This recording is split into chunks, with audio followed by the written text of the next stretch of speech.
Hello मेरे students, welcome back again. तो आज इस वीडियो में हम लोग जानेंगे मैथमेटिक का कुछ इंपॉर्टेंट क्वेश्चंस जो कि आपका इंपॉर्टेंट है किससे, फाइनल टर्म से। ठीक है, जैसे आप लोग देख सकते हो यहाँ पे सेट ए है। तो मैंने आपके एंटायर सिलेबस को 3 पार्ट में डिवाइड किया, सेट ए, सेट बी और सेट सी। ठीक है, तो अगर ये सारा सेट आप लोग अगर 100% भी बना लेते हो और प्रैक्टिस कर लेते हो इसका, तो आई थिंक आप लोग को एटलीस्ट 70% प्लस मार्क्स तो जरूर आ जाएगा। तो कहीं पर भी वीडियो में स्किप नहीं करना, नहीं तो फिर आपका ही लॉस है। आपके बेनिफिट के लिए मैं वीडियो ला रहा हूँ, ठीक है। तो कहीं पे भी स्किप नहीं करना, और अगर चैनल को सब्सक्राइब नहीं किए हो, फटाफट चैनल को सब्सक्राइब कर दो। इसी तरीके से आप लोग का रेगुलर वीडियो यहाँ पर से आता रहेगा। तो बेल आइकन को ऑल पे सेट कर देना, ताकि जैसे ही मैं यहाँ पे वीडियो अपलोड करूंगा आप लोग को वहां पे इंस्टेंट नोटिफिकेशन मिल जाएगा। ठीक है, so without wasting further time, let's move on to the first question of this set A. तो as I told you that आपको यहाँ पे सिर्फ क्वेश्चन ही नहीं, बल्कि जो जो चैप्टर आप लोग का आ रहा है उस चैप्टर का फुल कंसेप्ट भी मिलेगा कि कहाँ से ये क्वेश्चंस, किस कंसेप्ट से ये क्वेश्चंस जो है बन रहा है। ठीक है, तो पहला जो आपका चैप्टर है वो है डायरेक्ट इनवर्स वेरिएशन का। ठीक है, without giving concept it is useless to start the exercise. So first of all I am giving you the concept of the direct and inverse variation. तो इसका कंसेप्ट सिंपल और very clear है। ये concept आपका सिर्फ maths में अभी नहीं, अभी आप लोग 9th में जाने वाले हो, तो 9th क्लास में क्या है ना कि ये कंसेप्ट का, डायरेक्ट एंड इनवर्स वेरिएशन का कंसेप्ट जो है वो फिजिक्स में भी आने वाला है और साथ ही साथ केमिस्ट्री में भी आने वाला है। ठीक है, तो प्री मैच्योर हो जाओ ये सारे टॉपिक्स को लेकर के, है ना। तो सबसे पहले क्या करो ना, हम मान लेते हैं 2 क्वांटिटी लेते हैं हम लोग। क्या लेते हैं? 2 क्वांटिटी। हम यहाँ पे लिखे there are 2 quantities, let that quantity be X and Y. और अगर अकॉर्डिंग टू द कंसेप्ट कि अगर x इज, या कोई एक जो है वो डायरेक्टली प्रोपोर्शनल है दूसरे से, यानी कि if they are directly proportional to each other, 2 quantity लिए, अगर x जो है वो डायरेक्टली प्रोपोर्शनल है y से, तो क्या हम लिख सकते हैं? इस तरीके से हम लिख सकते हैं, x is directly proportional to y। ये जो ना साइन देख रहे हो, ये प्रोपोर्शनलिटी का साइन है। कहीं पे मैंने लिख रखा है, अगर नहीं लिख रखा है तो फिर समझ जाओ ये बात कि ये प्रोपोर्शनलिटी का साइन है। और अगर x और y जो है एक साथ लिखा रहे इस तरीके से, तो इसका मतलब होता है कि देखो यहाँ पे लिखा हूं मैं, प्रोपोर्शनलिटी का ये साइन है। ठीक है, x जो है वो डायरेक्टली प्रोपोर्शनल है y से। इसका मतलब क्या हो रहा है? सिंपल और क्लियर भाषा में अगर यहां पर देख सकते हो, x को अगर बढ़ाएंगे, x के वैल्यू को अगर इंक्रीज करेंगे तो y का वैल्यू भी इंक्रीज करेगा, और x का वैल्यू को अगर डिक्रीज करेंगे तो y का वैल्यू भी डिक्रीज करेगा। इसका सीधा सीधा मतलब यही होता है प्रोपोर्शनलिटी, डायरेक्टली प्रोपोर्शनल का मतलब। ठीक है, तो यहां पे प्रोपोर्शनलिटी का साइन जो है हम हटा करके इक्वलिटी का साइन लाते हैं। ठीक है, जैसे ही इक्वल का साइन लाएंगे तो उससे पहले हमको कोई ना कोई कांस्टेंट टर्म लेना पड़ता है। तो यहां पे हम कांस्टेंट टर्म क्या ले लिए हैं? k। यहां पे लिखा हुआ भी here k is a constant term. तो जैसे ही इनटू करके कांस्टेंट टर्म हम लेते हैं, प्रोपोर्शनलिटी का साइन हट करके इक्वल का साइन लग जाता है, तो x is equals to y into k हो जाएगा। अब क्रॉस मल्टीप्लीकेशन से y को हम कहां ला सकते हैं? x के नीचे, तो x by y is equals to k हो जाएगा। तो एक बात मेरा ये निकला, ठीक है ना। अब इसी तरीके से हम एक और नहीं बल्कि 2 और यूनिट लेते हैं। ये तो कंसेप्ट था, डायरेक्टली प्रोपोर्शनलिटी का कंसेप्ट था। अब हम यहाँ पे क्या करते हैं, हम 2 वेरिएट लेते हैं, 2 वेरिएशंस लेते हैं, x1b, x2b, उसी तरीके से y1b और y2b। ठीक है, यहाँ पे जैसे लिखे हम, if there are 2 values of x and y respectively and they are directly proportional to each other, तो फिर क्या हो सकता है? x1 is directly proportional to y1 and x2 is directly proportional to y2। और उसी तरीके से हम k कांस्टेंट दोनों में लेंगे, तो x1 is equals to y1 into के हो जाएगा, और इधर x2 is equals to y2 into के हो जाएगा। तो k हम लेकर के इस तरीके से क्रॉस मल्टीप्लीकेशन करेंगे, तो x1 बाय y1 हो जाएगा k के बराबर, और इधर x2 बाय y2 भी k के बराबर हो जाएगा। इसको 1 मान लेंगे, इसको 2 मान लेंगे। ठीक है ना। अब दोनों को अगर हम कंपेयर करेंगे तो दोनों किसके इक्वल है? के इक्वल है, तो ये आपस में भी तो इक्वल इस तरीके से हम लिख सकते हैं, x1 by y1 is equals to x2 by y2 is equals to k। तो ये मेरा एक इक्वेशन बन करके निकलता है, किस चीज के लिए? डायरेक्ट वेरिएशन के लिए। ठीक है, डायरेक्ट वेरिएशन के लिए हम ये लिख सकते हैं कि x1 by y1 is equals to x2 by y2। ये मेरा कुल जाके कंक्लूजन निकलता है डायरेक्ट वेरिएशन से। अब इसी तरीके से हम इनडायरेक्ट वेरिएशन के लिए भी कर सकते हैं, बट उससे पहले इनडायरेक्ट वेरिएशन क्या होता है वो चीज समझना पड़ेगा। देखो, अगर x एंड y वहां पे डायरेक्टली था, बट यहाँ पे इनवर्सली प्रोपोर्शनल हो रहा है, या फिर हम इसको इनडायरेक्ट वेरिएशन भी कह सकते हैं। बात में दोनों में सेम है, इनडायरेक्ट वेरिएशन बोलो या इनवर्सली प्रोपोर्शनल बोलो। ठीक है, so inversely proportional to each other, then x इस तरीके से लिखा जाता है, x is inversely proportional to y, यानी कि 1 बाय y, वहां पे सिर्फ y था, यहाँ पे 1 बाय y, यानी उसका रेसिप्रोकल के इक्वल हो जा रहा है। इसका कहने का मतलब क्या होता है? समझना बढ़िया से। इसका मतलब ये होता है कि अगर x बढ़ रहा है तो y घटेगा, और अगर x घटेगा तो y बढ़ेगा। वहां पे इसी का जस्ट उल्टा था, वहां x बढ़ रहा था तो y भी बढ़ रहा था, बट यहाँ पे x अगर बढ़ रहा है तो y का वैल्यू घटेगा। जस्ट लाइक फॉर एग्जांपल हम तुम लोग को ये बता दें कि अगर तुम बाइक खरीदते हो, ठीक है, और बाइक का जितना ज्यादा तुम्हारा सीसी का इंजन का सीसी होगा, ठीक है, अगर 125 सीसी का इंजन खरीद रहे हो बाइक का, तो तुम्हारा माइलेज बहुत अच्छा देगा, यानी माइलेज तुम्हारा बढ़ेगा, है ना। और अगर तुम ज्यादा सीसी का इंजन ले रहे हो, जैसे 350 सीसी का ले लो, बुलेट ले लो, या हार्ली डेविडसन ले लो, या जो भी सुपर बाइक ले लो, तो उसका बहुत ज्यादा सीसी होता है, तो वहां पे माइलेज तुम्हारा घटेगा। यानी क्या हो रहा है मेरा, अगर सीसी बढ़ रहा है इंजन का तो माइलेज मेरा घट रहा है, और अगर सीसी कम रहेगा तो माइलेज बढ़ेगा। स्प्लेंडर ले लो, बहुत अच्छा माइलेज देगा, 70-80 का माइलेज देता है, ठीक है। तो उसी तरीके से यहाँ पे ये इनवर्सली प्रोपोर्शनल है, ठीक है। अगर प्रोपोर्शनलिटी का साइन हटाएंगे, इक्वल का साइन आएगा, नो क्या हो जाएगा यहाँ पे, x is equal to 1/y into k, जहां पे k क्या है, कांस्टेंट। तो ऐसे में क्रॉस मल्टीप्लीकेशन करेंगे तो y इधर आकर के क्रॉस मल्टीप्लीकेशन के साथ x के साथ इंटू हो जाएगा, यहाँ पे x into y is equal to k हो जाएगा। वहां पे क्या हो रहा था, वहां पे हो रहा था x बाय वाई, है ना। अब जस्ट लाइक दैट ओनली हम लोग क्या करेंगे, दो वेरिएशन लेंगे। Is that clear? यहाँ पे देखो, again if we take two values of x and y and if they are inversely proportional to each other, then x1 is inversely proportional to y1 and x2 is inversely proportional to y2। proportionality का sign हटाएंगे, क्या आ जाएगा मेरा, x1 is equals to 1/y1 into k और x2 is equals to 1/y2 into k। ऐसे करेंगे तो दोनों को कंपेयर करेंगे तो क्या हो जाएगा, x1/y1 is equals to x2 into y2 is equals to k। तो इनवर्सली प्रोपोर्शनल के केस में मेरा क्या निकल गया, x1 into y1 is equals to x2 into y2। और डायरेक्टली प्रोपोर्शनल के केस में मेरा क्या निकला था, x1 by y1 is equals to x2 by y2। अब इसी कंसेप्ट का इस्तेमाल हम लोग किसमें करेंगे, क्वेश्चंस को सॉल्व करने में करेंगे, है ना। जैसे आपका एक्सरसाइज 8.1 का क्वेश्चन है। अब ये जो क्वेश्चन हम बता रहे हैं वो सारा ही क्वेश्चन तुम अगर कर लोगे तरीके से, एकदम बढ़िया से प्रैक्टिस कर लो 2 से 3 बार, एक बार वीडियो से देख लो, एक बार फिर अपने से पेन एंड पेपर पे प्रैक्टिस कर लो, तो फिर हम लिख के दे सकते हैं कि कोई भी तुम्हारा 60% मार्क्स से नीचे नहीं काट सकता है, 60 प्लस ही तुमको आएगा। और अच्छे से अगर 100% कर लोगे तैयारी इस चीज का तो 70 प्लस, ऐसे तो 80 मार्क्स का तुम्हारा आई थिंक क्वेश्चन आएगा, है ना। उसमें भी तुम्हारा ग्रेस मार्किंग रहेगा 20 मार्क्स। तो देख लो, अब तुम्हारे ही हाथ में सब कुछ है। तो सबसे पहला क्वेश्चन यहाँ पे दिया हुआ है, क्वेश्चन नंबर 3 में देख सकते हो, L varies directly as M. यहाँ पे लिखा हुआ है एक वैल्यू एल है, एक वैल्यू m है, और वो दोनों क्या है, डायरेक्टली प्रोपोर्शनल है एक दूसरे से। अगर l का वैल्यू 5 है तो फिर m का वैल्यू 2/3 हो रहा है, ठीक है ना। तो find the value of l जब m का वैल्यू 16/3 हो जाए। यानी कह सकते हो कि ये L1 है और ये M1 है, और L2 का वैल्यू तुमको बोल रहा है फाइंड आउट करने जब M2 का वैल्यू 16/3 है। बहुत इजी टाइप का क्वेश्चन है। तो यहाँ पर हम लिख भी दिए हैं वो सारा डिटेल्स, है ना। L1 लिख दिए, M1 लिख दिए, L2 को फाइंड आउट करना है, M2 यहाँ पे दिया हुआ है। तो L is directly proportional to M। तो हम लोग क्या सीखे थे डायरेक्टली प्रोपोर्शनल से कि L1 बाय M1 हो जाएगा, वो इक्वल हो जाएगा किससे, L2 बाय M2 के। कुछ नहीं करना, बस उसका वैल्यू को रख देना, 5/2/3 हो गया, और इधर L2/16/3। अब यहाँ देखो 3 यहाँ पे क्या है, नीचे में है ना, तो वो ऊपर आ जाएगा, ठीक है। और यहाँ पर भी 3 नीचे में था तो वो भी कहाँ जाएगा, ऊपर आ जाएगा। 5 के साथ इंटू हो जाएगा इधर, और इधर L2 के साथ इंटू हो जाएगा। तो लिख भी दिया हम 5 × 3 डिवाइडेड बाई 2 जो बचा था।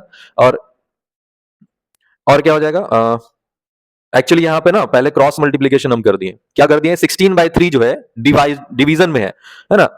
तो ये क्रॉस मल्टीप्लीकेशन से इधर जब आएगा तो वो इंटू हो जाएगा, ठीक है। तो वहां पे कर भी दिए, 5 × 3 हो गया इधर डिवाइडेड बाई 2, और 16/3 जो हो गया, ठीक है। अब देखो 2 8 16 कट गया, 3 3 ऊपर कट गया, तो 5 8 क्या बच गया मेरा, 40 बच गया। तो L2 का वैल्यू क्या आ गया, 40। कहीं पर भी तुम लोगों को अगर सॉल्यूशन में कहीं दिक्कत है तो तुम कमेंट करके पूछ सकते हो, ठीक है। नेक्स्ट क्वेश्चन देखो, नेक्स्ट क्वेश्चन उसी तरीका है। क्या दिया हुआ है यहाँ पे, shopkeeper has enough money to buy 52 books, ठीक है ना, वर्थ ₹525 ईच। हर एक किताब का दाम 525 रुपया है, कुल मिलाकर के 52 बुक्स खरीदा गया है। If each book is to cost ₹21 more, अगर हर एक बुक का दाम जो है 21 रुपया ज्यादा हो जा रहा है, तो how many books would he able to buy, तो कितना बुक्स वो खरीद पाएगा, ठीक है। तो यहां पर देख सकते हो कि ये तुम्हारा क्या हो गया, एक तरीके से N1 हो गया, यानी नंबर ऑफ बुक्स N1 लिख सकते हो इसको, और ये तुम्हारा क्या हो गया, प्राइस यानी P1 बोल सकते हो इसको। बाद में जो है 21 रुपया उसमें ऐड कर देंगे तो मेरा P2 निकल जाएगा। तो उसी से मेरा क्या बोल रहा है, N2 निकालने के लिए। अब यहाँ पे इस क्वेश्चन में तुमको ये नहीं दिया हुआ है कि ये डायरेक्ट वेरिएट है या फिर इनडायरेक्ट वेरिएट है, तो ये बात तुमको समझना पड़ेगा। किससे, वो जो कंसेप्ट हम अर्लियर तुमको इस वीडियो में दिए, है ना। अब तुम बताओ, अगर नंबर ऑफ बुक्स हम खरीद रहे हैं ज्यादा, तो मेरा प्राइस क्या होगा, घटेगा या बढ़ेगा, जाहिर सी बात है ना, घटेगा। मतलब समझो बात को कि मेरे पास 1,000 रुपया है, 1,000 रुपया है, अब उसमें ही हमको कुछ बुक्स को खरीदना है, ठीक है। तो अगर बुक का दाम कम होगा तो मेरा हम ज्यादा से ज्यादा क्या खरीद पाएंगे? हर एक बुक का दाम बता रहे हैं हम, हर एक बुक का दाम अगर कम होगा तो हम ज्यादा से ज्यादा बुक्स खरीद पाएंगे, यानी कम हो रहा है तो फिर हम ज्यादा खरीद पा रहे हैं। और अगर बुक का ही दाम ज्यादा हो गया तो मेरा नंबर ऑफ बुक क्या हो जाएगा? खरीदने का क्वांटिटी कम हो जाएगा। यानी क्या पता चल रहा है कि यहाँ पे इनडायरेक्ट वेरिएशन है। क्या वेरिएशन है? इनडायरेक्ट। तो हम लिख भी दिए हैं सब कुछ, ये डिटेल्स देख करके, ये इनडायरेक्ट वेरिएशन है। यानी क्या हो जाएगा कि P1 इंटू N1, यानी प्राइस शुरुआत वाला इंटू नंबर ऑफ बुक्स शुरुआत वाला इज इक्वल्स टू प्राइस बाद वाला इंटू नंबर ऑफ बुक्स बाद वाला। तो यहाँ पे मेरा P1 दिया हुआ है, N1 भी दिया हुआ है, P2 भी दिया हुआ है, N2 निकालना है कि क्या होगा। जस्ट यहाँ पे लिख भी दिया 525 इंटू 52 इज इक्वल्स टू 546। यहां से आया तो 525 में जो 21 रुपया अगर बोल रहा था कि दाम हर एक बुक का बढ़ जाएगा, तो वो लिख दिए हम, 546 रुपया हो गया। इंटू कर दिया N2 से, क्रॉस मल्टीप्लीकेशन करके सॉल्व करेंगे तो यहाँ पर तुम लोग का N2 कितना आ जाएगा? 50 बुक्स आ जाएगा। मतलब बाद में अगर पहले 52 बुक्स खरीद पा रहे थे, लेकिन दाम बढ़ जाने की वजह से अब हम लोग 50 बुक्स ही खरीद पाएंगे। So that is your required solution. ये 5 नंबर का।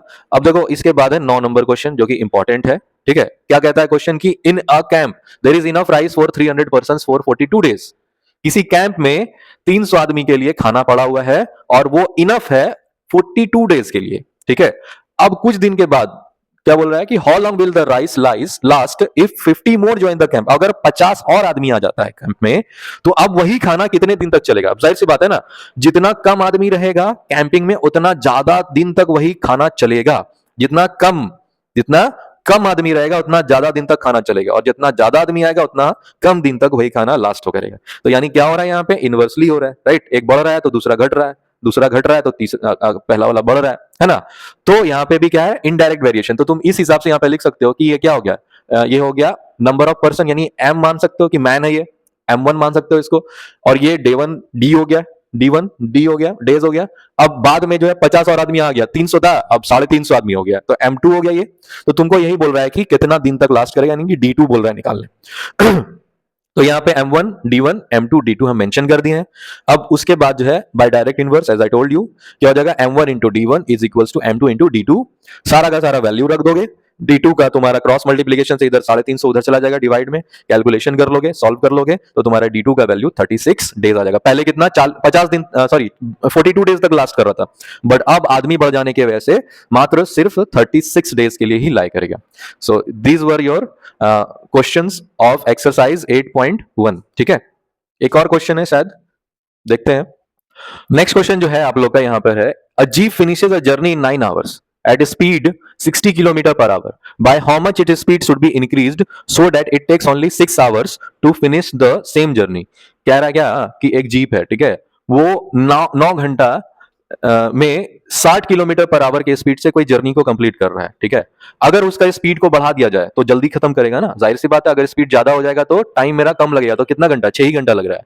तो तुमसे ये पूछ रहा है कि वो स्पीड जो है वो कितना से बढ़ा दे, है ना। शुरुआत में 60 किलोमीटर पर आवर था ना, अब वो स्पीड कितना बढ़ा दे कि उसका जो है जर्नी जो है वो 6 ही घंटा में खत्म हो जाए। तो यहां पर भी तुम्हारा दो चीज बन रहा है, एक तो टाइम 1 T1 हो गया, एक तो है टाइम 2 T2 हो गया। ठीक है, दूसरा S1 स्पीड 1 हो गया और तुमको S2 स्पीड 2 निकालना है क्वेश्चन के अकॉर्डिंगली। अब तुम बात को समझो, ये भी कौन सा वेरिएशन हो रहा है वो समझना होगा। स्पीड बढ़ा रहे हैं तो टाइम कम लग रहा है, फिर से स्पीड बढ़ा रहे हैं तो मेरा जर्नी का टाइम कम लग रहा है, राइट। तो यहां पर क्या हो रहा है? इनडायरेक्ट वेरिएशन, क्योंकि एक बढ़ रहा है तो दूसरा घट रहा है ना। तो यहां पर भी हम लोग S1 T1 T2 S2 लिख करके इनडायरेक्ट वेरिएशन से क्या हो जाएगा? S1 into T1 equals to S2 into T2। 60 into 9 इधर 6 इंटू S2 कर लेंगे क्रॉस मल्टीप्लीकेशन से, तो मेरा S2 स्पीड कितना आ गया? 90 किलोमीटर पर आवर। ये तुम्हारा रिक्वायर्ड आंसर नहीं है, क्योंकि क्वेश्चन में ये पूछ रहा था by how much its speed be increased, यानी कि हमको क्या निकालना है कि स्पीड जो इंक्रीज वाला है वो निकालना है, S2 नहीं निकालना था। तो पहले शुरुआत में 60 किलोमीटर पर आवर था, अब जाकर के स्पीड कितना हो गया? 90 किलोमीटर। तो इंक्रीमेंट कितना हो रहा है स्पीड में? तो माइनस करके निकाल लेंगे, जो कि हो जाएगा कितना? 30 किलोमीटर पर आवर। अच्छा क्वेश्चन था ये, और बेसिक क्वेश्चन भी है, आ सकता है एकदम 100% आएगा ही ये क्वेश्चन। ठीक है, तो इसको प्रैक्टिस कर लेना बढ़िया से। नेक्स्ट सेट ए का एक्सरसाइज है 8.2। एक्सरसाइज 8.2 में अब जो है तुम्हारा वो रिलेटेड क्वेश्चन है किससे? Days and man, days and hours वगैरह जो है वो सिस्टर्न आएगा इसमें, और ए और बी का आएगा। तो उससे रिलेटेड क्वेश्चन है, जैसे तुम एक तो देख सकते हो एग्जांपल के तौर पे। क्वेश्चन नंबर 3 है तुम्हारा एक्सरसाइज 8.2 का। ठीक है, ये सारा क्वेश्चन है जो कि आपका सेट ए के अंदर आ रहा है एक्सरसाइज 8.2 से। A and B can together do a work in 35 days. A और बी जो है दोनों मिल करके किसी काम को 35 डेज में कंप्लीट कर रहा है। ठीक है, B can do the same work in 60 days. B उसी काम को अकेले 60 दिन में कर सकता है। तो तुमसे क्वेश्चन पूछ रहा है कि ए अकेले उसी काम को कितना दिन में करेगा। तो ऐसा क्वेश्चन बनाने के लिए ना तुमको क्या करना पड़ेगा, 1 डे वर्क, अगर डे है तो 1 डे वर्क उसका निकालना पड़ेगा, और अगर आवर में है तो 1 आवर वर्क निकालना होगा। तो जैसे सॉल्यूशन में अगर बढ़ोगे तो हम जैसे लिखे हुए यहाँ पे ए प्लस बी, ए और बी दोनों साथ में मिलकर काम कर रहे हैं ना, तो ए प्लस बी टेक्स कितना दिन, 35 डेज। तो ए प्लस बी का एक दिन का काम कितना हो जाएगा, 1/35। ठीक है, अब उसी तरीके से बी उसी काम को 60 डेज में कंप्लीट कर रहा है, तो अगर उसका 1 डे वर्क निकालोगे तो 1/60 आ जाएगा। 1 बाय कर दोगे तो बस उसका 1 डे वर्क आ जाएगा। तुमसे पूछ क्या रहा है, 1/a का वैल्यू क्या होगा, यानी कि सॉरी, ए का अकेले काम कितना दिन में कर सकता है। तो यहां पर देखो इस चीज को हम क्या लिख सकते हैं, 1/a plus b is equals to, अलग से अगर दोनों को अलग अलग कर दें तो 1/a प्लस 1/b लिख सकते हैं ऐसा अकॉर्डिंग टू क्वेश्चन। तो इसका वैल्यू कितना दिया हुआ, 1/35। इसका वैल्यू हमको फाइंड आउट करने बोल रहा है, और इसका वैल्यू 1/60 हम लोग लिख चुके हैं। बस कुछ नहीं करना है, ये प्लस में है, इक्वल टू के उस तरफ जाएगा, माइनस हो जाएगा। 1/35 माइनस 1/60, इधर बच क्या गया, 1/a हो गया। अब इस दोनों का 35 और 60 का क्या निकालोगे तुम, एलसीएम निकालोगे तो 420 आएगा। उस हिसाब से ऊपर भी न्यूमरेटर में चेंजेस आएगा, 12 माइनस 7 हो जाएगा। कैसे हुआ ये देख लो, 35 इंटू 12 करोगे तब जाकर के 420 आएगा। ठीक है, तो 12 1 12 हो गया, और 60 इंटू 7 करोगे तब जाकर के यहाँ पे 420 आएगा, तो 1 7 7 हो गया ऊपर। जानते ही हो तुम लोग एलसीएम कैसे निकाला जाता है। तो यहाँ पे 12 माइनस 1 करोगे, 12 माइनस 7 करोगे, 5/420 आ जाएगा, तो 1/84 बार में कट जाएगा। तो 1/a का वैल्यू क्या आ रहा है, 1/84। 1/a का वैल्यू 1/84, क्रॉस मल्टीप्लाई करोगे तो a का वैल्यू क्या आ जाएगा, 84। यही था वो आंसर जो कि तुमसे पूछ रहा था क्वेश्चन में कि a अलोन कितना दिन में काम कर सकता है। तो आंसर है तुम्हारा कितना, 84 डेज। तो ऐसा ही क्वेश्चन और देख लो तुम्हारे सेट में है। जैसे यहां पे दिया हुआ है, A can do a work in 10 days, A किसी काम को 10 दिन में कर सकता है, बी उसी काम को 8 दिन में कर सकता है। अकेले अकेले का बात हो रहा है। They work together for 4 days, साथ में मिलके वो 4 दिन तक तो काम करता है, लेकिन उसके बाद बी जो है काम को छोड़ देता है। तो तुमसे ये पूछ रहा है कि अब जो बचा हुआ काम है वो ए कितना दिन में करेगा अकेले। ठीक है, तो फिर उसका सॉल्यूशन यहां पे तुम्हारा दिया हुआ है। ए जो है 10 दिन ले रहा है, तो उसका एक दिन का काम 1/10। बी उसी काम को 8 दिन में कर रहा है, तो उसका एक दिन का काम 1/8। दोनों को अगर जोड़ दें तो 1/a प्लस बी क्या हो जाएगा, 1/8 प्लस 1/10। इसका भी एलसीएम लो, 8 और 10 का एलसीएम 40 हो जाएगा। उस हिसाब से ऊपर में न्यूमरेटर में चेंजेस आएगा, 5 + 4 9/40। तो ये क्या आ गया तुम्हारा, एक दिन का काम। किसका, ए और बी दोनों साथ में अगर मिलकर काम कर रहा है। But according to the question वो लोग साथ में मिलकर कितना दिन करता है, 4 दिन करता है ना। एक में एक दिन का ये है, तो इसमें इंटू अगर 4 कर देंगे तो 4 दिन का काम निकल जाएगा। तो 9/40 इंटू 4 कर दिए तो है ना, इधर कट गया तो 9/10 आ जाता है। ठीक है, मल्टीप्लाई करने के बाद तो 9/10 काम जो है ए और बी साथ में मिलकर कर चुका है, यानी कह सकते हो कि 10 में से 9 काम कर ही चुका है वो लोग। तो बचा कितना काम, एक ही काम ना बचा है, तो वही कर लेंगे। -1 से माइनस करोगे तो 10 - 9 वही आ जाएगा क्या, 1/10। 9 में से 10 काम, 10 में से 9 काम हो चुका है, बचा कितना, 10 में से एक ही काम बचा, जो कि कौन करेगा, ए करेगा। अब हमको बताओ, शुरुआत में हम फाइंड आउट किए हुए कि ए जो है एक दिन में कितना काम कर रहा है, 1/10 डेज में कर रहा है, सॉरी 1/10 काम कर रहा है एक दिन में। अब यहाँ पे बचा भी कितना था, 1/10। तो क्वेश्चन ऐसे ही समझ जाओगे तुम कि यहाँ पे लिख भी दिया, since A takes 1 day to complete 1/10 work. तो जो बचा हुआ काम था वो ए कितना दिन में करेगा, ऑब्वियसली एक दिन में करेगा। ठीक है, so that is your required answer. Question नहीं समझ में आ रहा है, सॉल्यूशन नहीं समझ में आ रहा है, क्या करना, वीडियो को प्री वर्स करना और उसके बाद फिर से समझ लेना। ठीक है, हम लोग बढ़ते हैं नेक्स्ट क्वेश्चन में। नेक्स्ट क्वेश्चन यहाँ पे ए बी सी आ जा रहा है। जैसे यहाँ पे देख सकते हो, ए और बी साथ मिलकर करके किसी काम को 10 दिन में कर रहा है, बी और सी उसी काम को 12 दिन में कर रहा है, और सी और ए मिलकर के साथ में 15 दिन में कर रहा है। तो अगर वो तीनों एक साथ हो जाए, तीनों एक साथ हो जाए तो वो काम को वो लोग कितना दिन में करेगा। ठीक है, और साथ ही साथ ये भी बोल रहा है, also find the number of days for each working alone.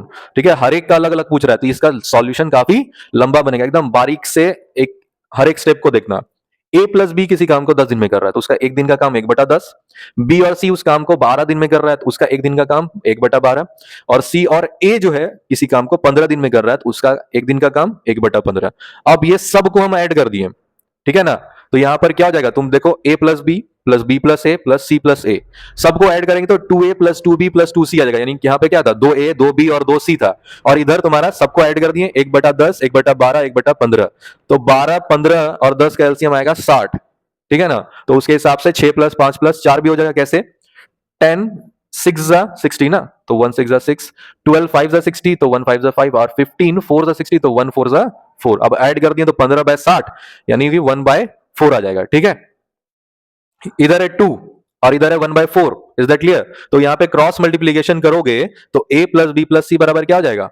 ये हो जाएगा 4 into 2 is equals to 8 days हो जाएगा। ठीक है, यहाँ पे 1/, होना चाहिए था क्योंकि 1 सबका एक दिन का काम था ना, तो यहाँ पर 1/, तो उस हिसाब से 8 डेज आ जाएगा इसका, है ना, कि साथ में मिलकर के ये काम कितना दिन में करेगा? 8 दिन में करेगा। ठीक है, तो ये तुम निकाल सकते हो। देखो यहाँ पे फिर 1 डे वर्क हम लिखे कि अगर a प्लस बी प्लस सी जो है 8 दिन में कुल मिला, ये तुम्हारा फर्स्ट क्वेश्चन का आंसर निकल गया। In how many days they will finish the work together, तो 8 दिन में वो काम पूरा कर लेता अगर साथ में मिलकर काम करता तो। अब क्या हमको निकालना है कि हर सबका अकेले का निकालना है कि हर सब अकेले कितना दिन में करेगा। तो जैसे कि यहाँ पे लिखे हम कि अगर वो 8 दिन में कर सकता है तो एक दिन का काम क्या हो गया? तीनों का 1/8 हो गया। तो हम यहाँ पे लिख सकते हैं 1/a प्लस बी प्लस सी का वैल्यू 1/8। तो अब इसमें a प्लस बी का वैल्यू को अलग कर दो और 1/c को अलग कर दो। तो 1/a प्लस बी का वैल्यू क्या है यहाँ पे? 1/10, तो इसके जगह पे 1/10 लिख दिए। अब इक्वल टू के उस तरफ जाएगा, माइनस हो जाएगा प्लस से, तो 1/8 माइनस 1/10। ठीक है, 1/8 माइनस 1/10, इसको सॉल्व करोगे 5 माइनस 4/40 यानी कितना आ जाएगा? c का वैल्यू 40, यानी कि c अकेले उस काम को 40 दिन में कर सकता है। Is that clear? अब ऐसे ही हम क्या करेंगे, b और a का भी निकाल लेंगे। जैसे यहाँ पे लिखे हैं, फिर से लिखे हैं 1/a plus B plus c is equal to 1/8, है ना। अब यहाँ पे b प्लस सी को अलग कर दो तो 1/a का वैल्यू निकल जाएगा। b plus c according to question देखो यहाँ पर कितना दिन में कर रहा था वो? 12 दिन में, तो उसका एक दिन का काम क्या था? 12। तो यहाँ पर भी तो एक दिन का ही काम है ना, सॉरी, यहाँ पर भी उसका एक दिन का ही काम है। तो 1/12 इक्वल टू के उस तरफ जाकर के माइनस हो जाएगा, सॉल्व करोगे तो उसका 1/24 यानी 24 डेज आ जाएगा।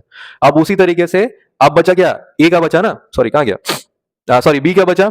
तो सेम उसी तरीके से सॉल्व करोगे तो तुम्हारा यहाँ पर a प्लस सी को अलग कर दो तो 1/b बच जाएगा। a प्लस सी का था कितना? 1/15 था, 1/15, जो कि इक्वल टू के साथ जाके माइनस 1/15 हो जाएगा। सॉल्व करोगे 7/120 आएगा। ठीक है, इसको तुम ये कर लोगे, क्या बोलते हैं, मिक्स फ्रैक्शन में कन्वर्ट कर दोगे। ये 1/b का वैल्यू था, तो b का वैल्यू क्या हो जाएगा?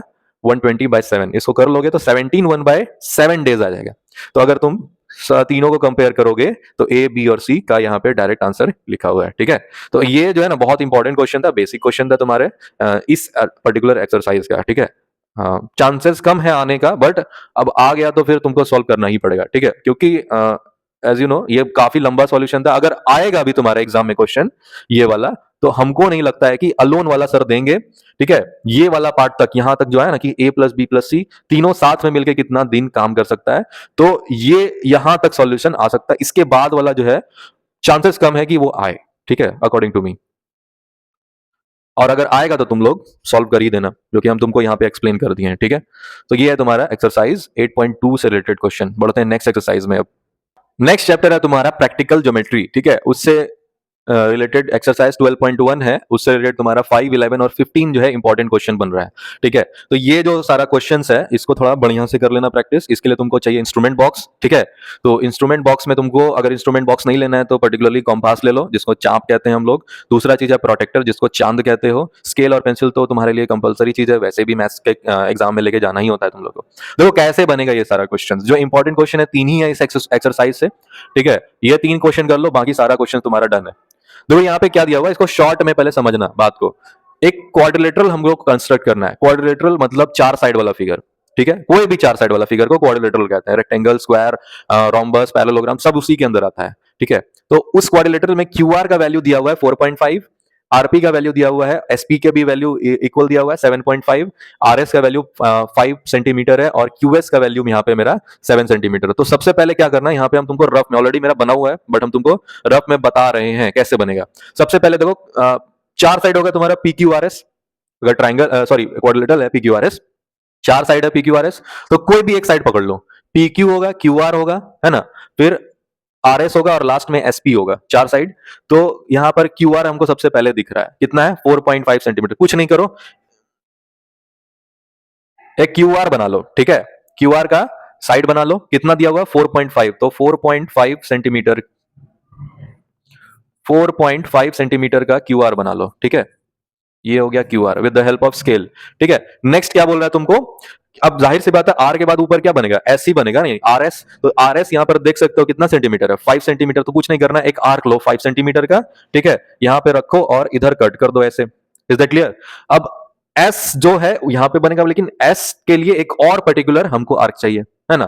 तो देखो एस का और कहाँ पे दिया हुआ है, तो तुमको यहाँ पे दिखेगा एस पी दिया हुआ है एक 7.5, बट पी तो मेरा फाइंड आउट है नहीं। तो हम लोग क्या करेंगे, दूसरे पे चलेंगे। आरपी देखो दिया हुआ है, आरपी और एसपी दोनों इक्वल, बट आर पी तो इधर बनेगा मेरा, है ना। क्यू आर एस पी इधर बनेगा, तो हमको कुछ ना कुछ तो चाहिए। तो चाहिए क्या, एस। देखो यहाँ पे क्यू एस दिया हुआ है, कितना है 7 सेंटीमीटर। तो हम क्या करेंगे, क्यू से एस तो मेरा यहाँ बनेगा, तो क्यू से क्या करेंगे, एक 7 सेंटीमीटर का आर्क लेंगे और इस तरीके से इसे कट करेंगे। तो हमको अब जाकर के पॉइंट मिल गया, कौन सा, एस मिल गया। तो हम क्या करेंगे, अब इसको स्केल की मदद से ऐसे ज्वाइन कर देंगे, है ना। अब जो है पी पॉइंट तो तुम्हारा आसानी से निकल जाए, क्योंकि यहाँ पे एसपी का दिया हुआ था डिस्टेंस, एसपी का, हाँ एसपी 7.5 सेंटीमीटर दिया हुआ था। तो एक 7.5 का आर्क ले लेना है स्केल और पेंसिल की मदद से, और यहाँ पे इस तरीके से कट कर देना। और आरपी भी तुम्हारा दिया हुआ था कितना है, 7.5, ठीक है। तो एसपी जितना था तुम अभी लिए थे, उसी को अब आर से इधर कट कर दोगे तो तुम्हारा यहाँ पे पी पॉइंट निकल जाएगा। ये जो पॉइंट था मेरा, वो क्या हो गया, मेरा पी पॉइंट हो गया। अब तुम्हारा सारा साइड निकल गया, अब इसको ज्वाइन कर दो बस। हाँ, ध्यान ये बात रखना है कि जैसे यहाँ पे हम दोनों डायगोनल का भी यूज आया था, जैसे हम क्यूएस को भी बनाए थे अभी और आरपी को भी बनाए थे, तो उसको भी बना देना। इस तरीके से तुम्हारा जो फिगर बनेगा, सारा का सारा यहाँ पे सेंटीमीटर वगैरह लिखा हुआ है। अगर ये पूरा काम कर दिया ना तुम, तो कोई भी टीचर तुम्हारा एक भी नंबर या आधा नंबर भी नहीं काट सकता है। यानी कि डायग्राम तो बनाना ही है, ठीक है, साथ ही साथ उसका जो डायमेंशंस है वो भी मेंशन करना है, और साथ ही साथ जो बनाए तुम, है ना, वो भी मेंशन कर देना है कि डायगोनल बनाए हैं तो यहाँ पे बना दिए, मेंशन कर दिए। Is that clear? तो ये इस तरीके से बनेगा कंस्ट्रक्शन इसका, ठीक है। बढ़ते हैं नेक्स्ट क्वेश्चन में।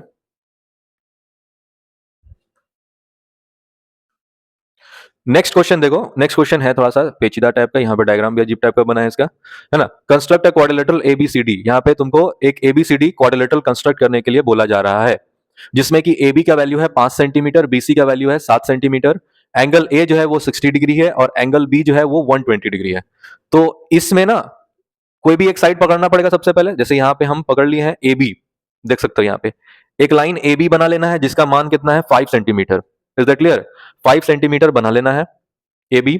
अब उसके बाद देखो एंगल ए बी ही क्यों लिए, क्योंकि इसमें एंगल भी ए का भी दिया हुआ है और एंगल बी का भी वैल्यू दिया हुआ है। तो हम लोग 60 डिग्री बना लेंगे। अब 60 डिग्री तो आता ही है तुम लोगों को कैसे बनाना है, तो यहाँ पे बता देते हैं हम, या नहीं तो फिर तुम या फिर बना लो। Is that clear? इस तरीके से ए बना लेना, ए बी हो गया ये। अब यहां पर से एक आर्क इस तरीके से कट करोगे, फिर यहां पे रख करके इस तरीके से आर्क कट करोगे, तो ये तुम्हारा 60 डिग्री का एंगल निकल गया। ऐसे सीधा लाइन बना लेना, समझ गए, 60 डिग्री का बन गया। अब 120 डिग्री का भी बनाना है, तो 120 डिग्री के लिए यहां पर से अलग से एक ऐसे आर्क लेना, ठीक है। अब यहां पे रख करके आर्क ऐसे कट करोगे, ये 60 डिग्री का आ गया, फिर यहां पर से ऐसे कट करोगे तो ये 120 डिग्री का आ गया। अब इसको जो है इधर से ऐसे मिला दोगे तो ये 120 डिग्री का एंगल बन गया। बात समझ रहे हो ना? तो ऐसे ही बना देना है तुमको। अब देखो नेक्स्ट मेरा काम क्या दिया हुआ है कि बी पे मेरा आगे चल करके सी पॉइंट बनेगा और ए के ऊपर इस लाइन पर मेरा डी पॉइंट बनेगा, ठीक है ना। तो बीसी का देखो लेंथ दिया हुआ है 7 सेंटीमीटर, तो यहां से यहां एक आर्क कट करो नाप करके 7 सेंटीमीटर का, तो तुमको पॉइंट सी मिल जाएगा। ये पॉइंट सी मिल गया तुमको, ठीक है।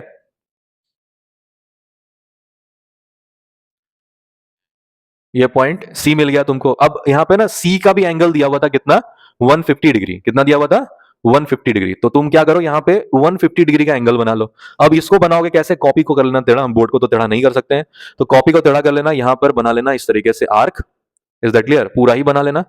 150 डिग्री जो है वो अगर इधर से तुम क्या बनाओ, आई थिंक 30 डिग्री बनाओगे, तो जाकर के तुम्हारा जो है वो निकल जाएगा, 150 डिग्री आ जाएगा, ठीक है। तो तुम क्या करो, इधर से ही शुरू कर सकते हो। ये हो गया तुम्हारा 60 degree according to this, but इधर से अगर चलोगे तो 120 डिग्री हो जाएगा वो। और यहां पर इसको ना ऐसे करके बढ़ा ही लेना। देखो हम बढ़ा ही देते हैं एक ही बार में, इस तरीके से बढ़ा लिए। अब फिर यहां पे रख करके इसको कट करोगे, तो ये जो बना ना वो बन गया 150 डिग्री का। तो इसको यहां से ऐसे ज्वाइन कर लोगे, ऐसे इस तरीके से, तो तुम्हारा बन जाएगा, ठीक है। और ए जो है ये अभी तो टेढ़ा है क्योंकि हम रफ डायग्राम बना रहे हैं, तो इसी लाइन को ऐसे सीधा करोगे, ये आगे चल करके इसमें जाके मिल जाएगा। तो यही पॉइंट क्या हो जाएगा तुम्हारा डी। जैसे यहाँ पे हम बनाए हैं, ए बी बना दिया 5 सेंटीमीटर, 100 इधर 60 डिग्री का लाइन बना दिया और इधर 120 डिग्री का लाइन सीधा बना दिए हैं।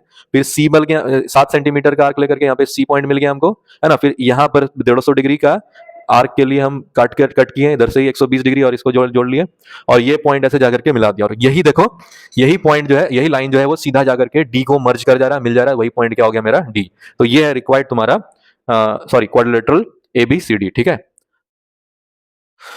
So that's it. इसके बाद हम चलेंगे नेक्स्ट क्वेश्चन में, ठीक है।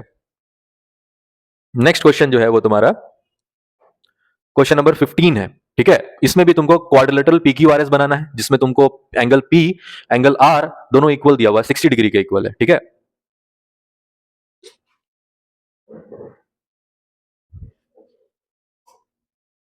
और एंगल Q जो है वो 120 डिग्री है। PQ और QR जो है वो 4 सेंटीमीटर के इक्वल है। तो हम क्या किया, सबसे पहले यहाँ पे 4 सेंटीमीटर का PQ एक साइड ले लिए हैं, है ना। अब क्या किए, PQ साइड ले लिए हैं। अब उसके बाद जो है हमको क्या फाइंड आउट करना है, 60 डिग्री। और देखो एंगल P पे हम लोग 60 डिग्री बनाए, एंगल Q पे हम लोग 120 डिग्री बनाए। जैसे यहाँ पे देखो, यहाँ पे हम कंस्ट्रक्शन पूरा प्योर दिखाए हैं, 60 डिग्री का आर्क काटे हैं, फिर इधर 120 डिग्री का आर्क काटे हैं, ये एक लाइन बना दिया सीधा उसके ऊपर, और Q पे भी एक लाइन बना दिया। अब बताओ PQR, तो QR मेरा दिया हुआ 4 सेंटीमीटर, तो हम क्या किए, एक आर्क कट किए हैं, राइट। एक आर्क को कट किए हैं, यहाँ पर देख सकते हो 4 सेंटीमीटर का आर्क कट किए हैं, राइट। और उसके बाद फिर जो आर्क कट किए, जहां पर लाइन पे कट हुआ वही पॉइंट मेरा R हो गया। क्लियर है। अब हमको एस पॉइंट निकालना है, तो एस पॉइंट के लिए क्या करना है, देखो एंगल आर मेरा दिया हुआ था 60 डिग्री, तो हम क्या किए, इस पर भी 60 डिग्री का एक आर्क कट कर दिए। या ये सब नहीं करना है तो क्या करो, सिंपली कॉम्पास लो और सॉरी वो प्रोटेक्टर लो, प्रोटेक्टर से 60 डिग्री का मार्क कर लो, और फिर मार्क करने के बाद ये लाइन को क्या कर दिए, आगे बढ़ाए हैं। वो कहीं ना कहीं पी लाइन को टच किया, तो जहां पे टच किया वही पॉइंट क्या निकल गया, एस पॉइंट निकल गया, ठीक है। तो इस तरीके से मेरा क्वाड्रिलेटरल PQRS बन गया। So this was the question of the exercise what? Exercise 8 point sorry 12.1। अब इस तरीके से हम लोग 12.2 का भी क्वेश्चन बनाएंगे, ठीक है। दो यहाँ पे 12.2 में सिर्फ 2 ही क्वेश्चन इंपॉर्टेंट है, हालांकि टोटल 4 क्वेश्चन है, ठीक है, एक्सरसाइज में, बट 2 क्वेश्चन बना लो, राम बांध है, 2 क्वेश्चन बना लो, इससे ज्यादा तुम्हारा कोई जरूरत नहीं पड़ेगा बनाने का। तो यहाँ पे तुम्हारा दिया हुआ है कि 2 एडजेसेंट साइड दिया हुआ है किसी पैरेललोग्राम का, एक का मान है 8 सेंटीमीटर और दूसरे का मान है 5 सेंटीमीटर। अब एडजेसेंट का मतलब समझो क्या होता है, 4 साइड होता है किसी भी पैरेललोग्राम का, एडजेसेंट मतलब बगल वाला एंगल, सॉरी एंगल नहीं, साइड। ये है नीचे वाला साइड, तो ये है उसके बगल वाला साइड, ये भी हो सकता है या फिर ये भी हो सकता है। Is that clear. एडजेसेंट का मतलब दोनों ही तरफ हो सकता है, ये तरफ भी ये तरफ, तो दोनों तरफ किसी भी तरफ लो, बात तो एक ही है, क्योंकि ऑपोजिट साइड्स क्या होता है किसी भी पैरेललोग्राम का, इक्वल होता है। Is that clear. तो यहां पर हम कोई भी एक साइड को हम 8 सेंटीमीटर बना लिए, और उसके बीच का एंगल दिया हुआ है 60 डिग्री, वो एडजेसेंट साइड के बीच का एंगल दिया हुआ है 60 डिग्री। तो हम 8 सेंटीमीटर पहले बना लिए। अब दूसरे साइड के बीच का एंगल 60 डिग्री था, तो हम 60 डिग्री का आर्क कट कर लिए, और फिर एक सीधा लाइन बना दी उसके ऊपर, ठीक है ना। अब जाहिर से, और इसका मान कितना था, दूसरे साइड का एडजेसेंट साइड का मान कितना था, 5 सेंटीमीटर, ठीक है। तो 5 सेंटीमीटर का यहां पर से एक आर्क कट कर लिए, है ना। जैसे कट किए तो हमको एक पॉइंट मिल गया, जैसे अगर ये ए बी था तो ये पॉइंट क्या हो जाएगा, मेरा सी पॉइंट हो जाएगा। डन, सी पॉइंट हो गया मेरा। अब यहां पर से देखो, जो तुम्हारा ए बी था ना वही तुम्हारा सी डी भी बनेगा, ठीक है। जो तुम्हारा BC बना ना वही तुम्हारा AD भी बनेगा, क्योंकि पैरेललोग्राम में ऑपोजिट साइड पैरेलल भी होता है और इक्वल भी होता है, ठीक है। तो हम कुछ नहीं करेंगे, जितना ये था ना डायमेंशन उतना ही कॉम्पास से नाप लेंगे, यहां पे रखेंगे और इधर कट करेंगे, ठीक है। यहां पर से इधर कट कर लेंगे। अब फिर क्या करना, इसको यहां से यहां नाप लेना, किससे, कॉम्पास से, ठीक है। और यहां पे रख करके ऐसे कर देना, तो पता ये चलेगा तुम्हारा कि दोनों पॉइंट जो है यहाँ पे से डी में काटे हैं, दोनों पॉइंट कट हो जाएगा। जैसे पॉइंट यहाँ पे डी मिला तुमको, कुछ नहीं करना है, सी से डी को ज्वाइन कर देना है और ए से डी को ज्वाइन कर देना, सारा सारा इस तरीके से डायमेंशन लिख देना। ये 8 सेंटीमीटर है, ये भी 8 सेंटीमीटर, ये 5 सेंटीमीटर, ये भी 5 सेंटीमीटर, और ये पैरेलल का भी सिंबल तुम लोग को दे देना, ये डबल एरो और ये सिंगल एरो, यानी कि ये इससे पैरेलल है और ये इससे पैरेलल है। Is that clear. चलो नेक्स्ट क्वेश्चन में है, एक रेक्टेंगल बनाना है। रेक्टेंगल में तुम लोग जानते हो ऑपोजिट साइड्स इक्वल होता है, और साथ ही साथ ऑल एंगल्स 90 डिग्री होता है। तो कोई भी एक साइड अगर दिया हुआ उसको पकड़ लो, जैसे ए बी का मान यहाँ पे 3 सेंटीमीटर दिया था, 3 सेंटीमीटर बना लिए। अब उस पर एंगल 90 डिग्री बनेगा, कुछ नहीं करना है, तुम प्रोटेक्टर लो, चांद जो होता है वो लो, 90 डिग्री का एक पॉइंट बना करके सीधा लाइन ले लो, इस पर भी 90 डिग्री का एक लाइन ले लो सीधा पॉइंट लेकर के। अब लेने के बाद देखो दूसरा साइड AC कितना बोल रहा था, अच्छा AC तुम्हारा कोई साइड नहीं है, AC एक डायगोनल है, 5 सेंटीमीटर दिया हुआ है। तो ये जो लाइन बनाए ना तुम, अब A पॉइंट मेरा यहां है, अल्टीमेटली C पॉइंट यहां पे लाई करेगा। तो करना कुछ नहीं, 5 सेंटीमीटर का कॉम्पास से आर्क लेना है, A पॉइंट पर इस तरीके से कट कर दोगे तो तुम्हारा जो है पॉइंट निकल आएगा, कौन सा, C का। नहीं समझ में आ रहा है, देखो हम यहाँ पे ड्रॉ करके बता रहे हैं तुमको, ठीक है। एक लाइन ले लोगे, क्या चीज, AB हो गया, A हो गया ये, और ये B हो गया। अब इसके ऊपर तुम क्या बनाओगे, 90 डिग्री, 90 डिग्री पॉइंट आउट करोगे किससे, प्रोटेक्टर से, ठीक है। अब ये कर लेने के बाद कुछ नहीं करना, एक आर्क कट लेना है तुमको 5 सेंटीमीटर का, ए पे रख करके इस तरीके से कट कर देना है। तो जहां पे कट होगा वही पॉइंट क्या हो जाएगा मेरा, सी हो जाएगा। अब हमको बीसी का लंबाई पता चल गया, तो इसी को नाप करके यहां पर से ए पे भी कट कर लेना, ठीक है। तो इस तरीके से तुम्हारा ये सीधा तो नहीं बन रहा है, तो ये पॉइंट जो आएगा वो क्या आ जाएगा, डी पॉइंट आ जाएगा। Is that clear? तो ए बी सी डी इस तरीके से तुम्हारा रिक्वायर्ड रेक्टेंगल बन जाएगा। तो यहाँ पर तुम जो है लास्ट में ये भी बना देना है क्योंकि इसका यूज आया है, और लिख भी देना कितना डायमेंशन उसका, 5 सेंटीमीटर है। बात समझ में आया? चलो ठीक, इतना ही तुम्हारा है प्रैक्टिकल ज्योमेट्री में। डन। इसके बाद है तुम्हारा अगला एक्सरसाइज। अगला एक्सरसाइज है तुम्हारा एक्सरसाइज 16.3 और इसका क्वेश्चन नंबर है 4, 5, 9, 10 और 20। यहाँ पे टोटल 5 क्वेश्चन तुम्हारा इंपॉर्टेंट है। तो बिफोर स्टार्टिंग द एक्सरसाइज हम तुम लोग को जो है प्रीवियस इसका नॉलेज दे देते हैं, क्या है सिलेंडर, कैसे क्या बनाओगे तुम नहीं बनाओगे, कंसेप्ट कह सकते हो सिलेंडर का कंसेप्ट क्या है। तो यहाँ पे तुम देख सकते हो एक सिलेंडर बनाया। अब सिलेंडर में ना तीन सर्फेस होता है। एक ऊपर वाला ये जो गोल जैसा सर्फेस देख रहे हो, एक नीचे वाला गोल जैसा सर्फेस देख रहे हो, और एक जो है ये जो कर्व्ड वाला जो पार्ट है इसका, ठीक है। सिलेंडर है, ऊपर का पेन में भी ये सिलेंडर है, ऊपर का गोल वाला है ना, नीचे का गोल वाला, हालांकि पेन है ये थोड़ा सा कॉनिकल है, और ये वाला पार्ट जो कर्व्ड है मेरा, ठीक है ना। 3 पार्ट होता है इसमें। तो देखो वॉल्यूम इसका क्या हो जाएगा, पाई आर स्क्वायर एच। याद रखना जो सब चीज है, सब याद रखने वाला चीज है। टॉप सरफेस एरिया हो गया 2 पाई आर एच, ठीक है। जो ये वाला पार्ट है ना, इसको कहते हैं हम लोग 2 पाई आर एच, सी ऐसे भी बोल सकते हो। और टोटल सरफेस एरिया जिसमें तुम्हारा ये कर्व्ड वाला पार्ट और ये ऊपर और नीचे टॉप एंड बॉटम वाला भी पार्ट जो है, तीनों चीज आ जाएगा, मिक्स हो जाएगा। तो 2 pi R H plus 2 pi are square. क्यों? क्योंकि एक सर्कल का एरिया होता है पाई आर स्क्वायर। 2 क्यों लिया? क्योंकि ऊपर भी है और नीचे भी है, ठीक है ना। तो इसलिए 2 पाई आर स्क्वायर हो गया। दोनों को अगर कॉमन निकाल लोगे इसमें तो 2 पाई आर कॉमन आ जाएगा, आर प्लस एच आ जाएगा। दोनों ही फॉर्मूला है टोटल सरफेस एरिया का है। Is that clear? तो अब हमको लगता है तुम समझ गए होगे, फॉर्मूला याद कर लेना क्योंकि एग्जाम में तो लिखा हुआ रहेगा नहीं।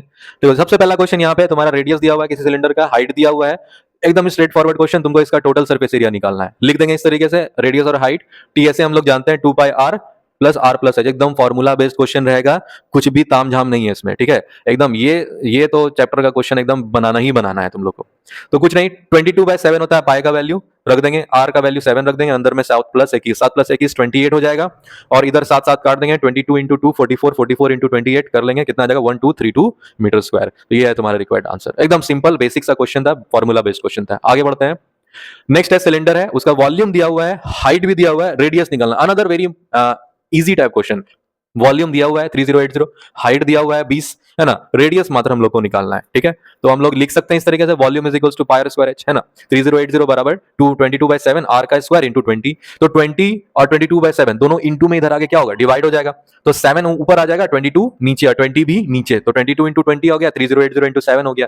काट छांट करोगे तो यहाँ पे आर स्क्वायर का वैल्यू 7 का स्क्वायर यानी 49 के इक्वल आएगा। देखो 7 यहाँ 7 यहाँ, तो 7 का स्क्वायर लिख सकते हैं। तो स्क्वायर स्क्वायर दोनों तरफ है एलएचएस आरएचएस में, तो स्क्वायर स्क्वायर भी कट जाएगा, तो आर का वैल्यू क्या आ जाएगा 7 सेंटीमीटर। एकदम आसान सा क्वेश्चन था ये। अगला क्वेश्चन है यहाँ पे दिया हुआ है, फॉर अ सिलिंड्रिकल व्हील।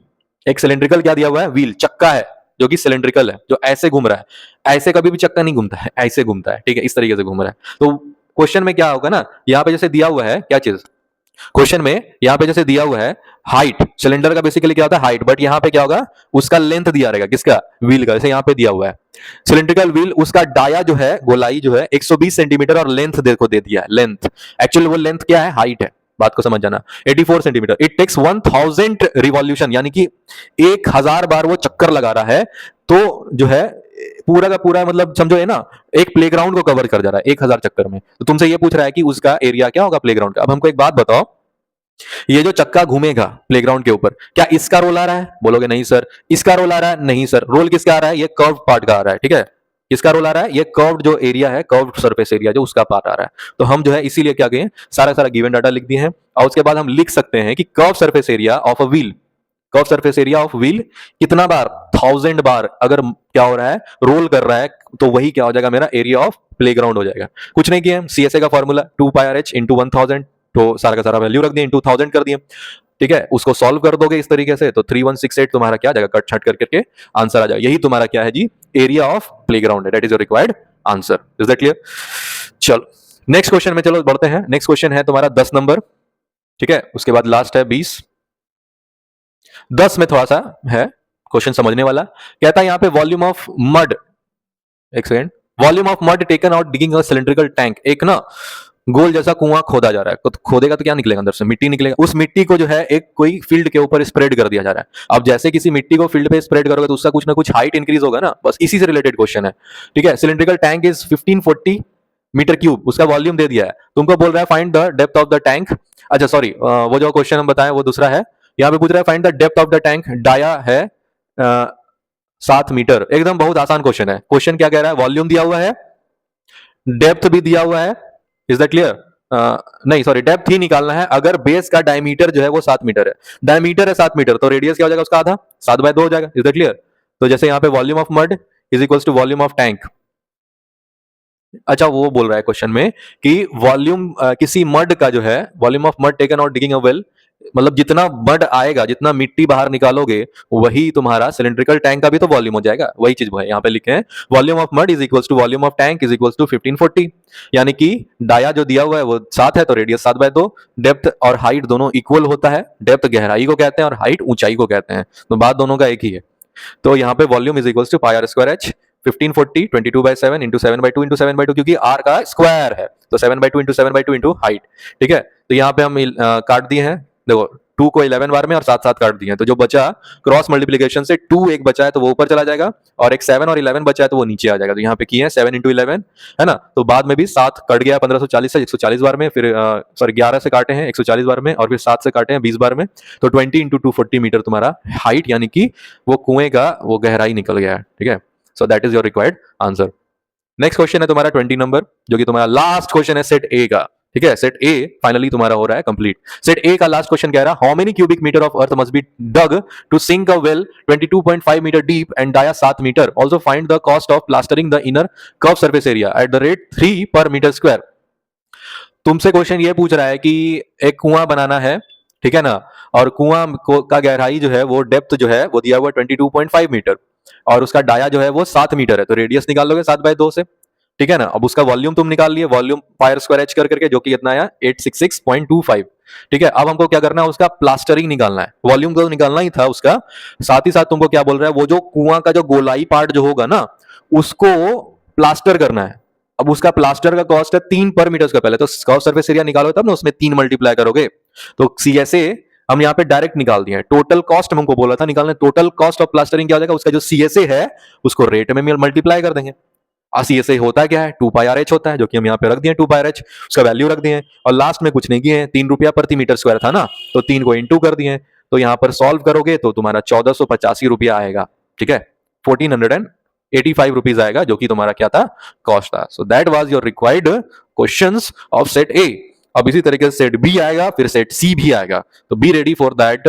मेरा वीडियो जैसे ही अपलोड होगा आपको नोटिफिकेशन मिल जाएगा। फिलहाल ये बताओ कि आप लोग को ये वीडियो कैसा लगा, कमेंट में अगर कोई भी डाउट है वो पूछ लो। ठीक है, और लाइक जरूर देना इस वीडियो के लिए, क्योंकि बहुत मेहनत लगता है बनाने में एक वीडियो, ठीक है, जो मेरे पर्सनल मोटिवेशन के लिए बहुत इंपॉर्टेंट है। ठीक है, so thank you for this video. I am Atif Faisal and I am signing out.